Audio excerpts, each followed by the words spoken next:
Wolfgang foi um cientista alemão que propôs em 1817 a lei das tríades. As tríades foi o nome dado aos elementos organizados em grupos de 3 com propriedades semelhantes. Por exemplo, cloro, bromo e iodo.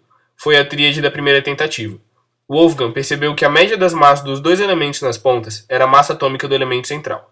Sua teoria teve apenas sucesso parcial, porque muitos elementos não puderam ser agrupados em tríades, logo sua ideia foi desprezada. Mas também descobriu os compostos orgânicos e desenvolveu a separação do cálcio e magnésio. Os compostos orgânicos são qualquer um de uma grande classe de compostos químicos, no qual um ou mais átomos de carbono são covalentes ligados a átomos de outros elementos. Os mais comuns são hidrogênio, oxigênio ou nitrogênio. Jean Courtois foi geólogo nascido em Paris, em 1820. Sua principal contribuição foi a de observar a periodicidade dos elementos químicos. Foi um dos primeiros a classificar os elementos e assim formar uma tabela periódica.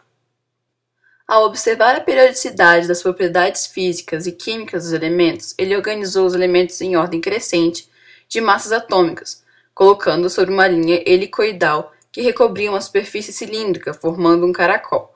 Este modelo foi chamado de parafuso telúrico. Jean Courtois propôs que as propriedades dos elementos eram as propriedades dos números e observou que estas propriedades se repetiam de 7 em 7 elementos.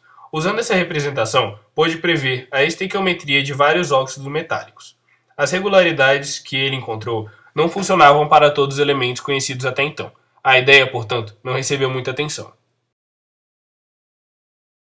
John Newlands foi um cientista inglês que propôs em 1864 a Lei das Oitavas. A Lei das Oitavas dizia que os elementos se agrupavam em 8, assim como em uma escala musical.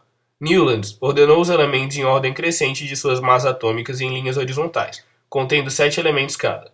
O oitavo elemento apresentava propriedades semelhantes ao primeiro, em uma relação que ocorre com as notas musicais. Ou seja, como existem 7 notas musicais, a oitava nota é sempre uma repetição da nota de onde se partiu.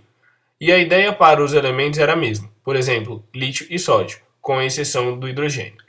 Depois, Newlands percebeu que em sua lei não se encaixavam os elementos além do cálcio.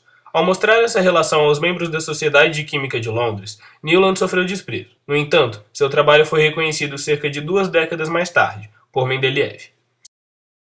Julius Meyer, químico alemão, afirmou que as propriedades dos elementos eram funções periódicas de seus pesos atômicos, uma das leis periódicas. Junto com Mendeleev, visualizou melhor a tabela periódica proposta por Newlands. Em 1870, Meyer fez uma tabela tomando como base o volume atômico dos elementos.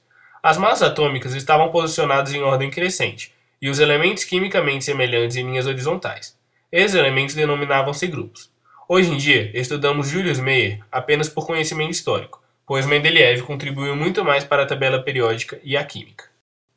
Mendeleev nasceu na Sibéria em 1834. Naquela época só tinham sido descobertas cerca de 60 elementos químicos, e os elétrons, prótons e nêutrons ainda não haviam sido descobertos. O que Mendeleev podia determinar era o peso atômico de cada elemento. Os dados eram anotados em cartões que eram fixados na parede de seu laboratório, e conforme observava alguma semelhança, mudava a posição dos cartões. Esse quebra-cabeça deu origem a uma tabela periódica, na qual os elementos foram dispostos em filas horizontais de acordo com as massas atômicas crescentes, e colunas verticais com os elementos de propriedades semelhantes. Mendeleev declarou então a seguinte lei periódica: dispondo-se os elementos na ordem crescente de massas atômicas, as suas propriedades variam de modo definido e retornam ao mesmo valor em pontos fixos das séries. Quando a ordem dos elementos parecia ser interrompida, ele deixava espaços em brancos que representavam as lacunas a um elemento a ser descoberto, pois tinha certeza de sua lei. Graças a ela, Mendeleev conseguiu prever as propriedades dos elementos químicos ainda não descobertos. Acertando a maioria, errou apenas a massa atômica de alguns elementos, como o telúrio e o iodo, que inverteram as posições. Sua tese foi comprovada em 1875, com a descoberta do elemento galho, depois com escândio e germânio. Os cientistas logo perceberam que a organização dos elementos pela ordem do peso atômico era problemático. O número atômico 101 recebeu o nome de Mendeleev, em homenagem a ele. Moseley era um físico inglês que nasceu em 1887. Ele era um aluno de Rutherford e, durante seus estudos, percebeu que diferentes elementos deixavam espectros de raio-x diferentes. E, ao medir seus comprimentos, percebeu que havia uma relação entre o comprimento e o número atômico de um elemento. Com base em sua descoberta, Moseley propôs uma nova tabela periódica, que usava como base os números atômicos, e não sua massa, criando a base da tabela periódica atual. A última maior troca na tabela periódica resultou do trabalho de Glenn Seaborg, na década de 50. A partir da descoberta do plutônio, em 1940, Seaborg descobriu todos os elementos transurânicos. Reconfigurou a tabela periódica, colocando a série dos actinídeos abaixo da série dos lantanídeos. Em 1951, recebeu o Prêmio Nobel de Química pelo seu trabalho. O elemento 106 da tabela periódica é chamado de Seaborgio, em sua homenagem.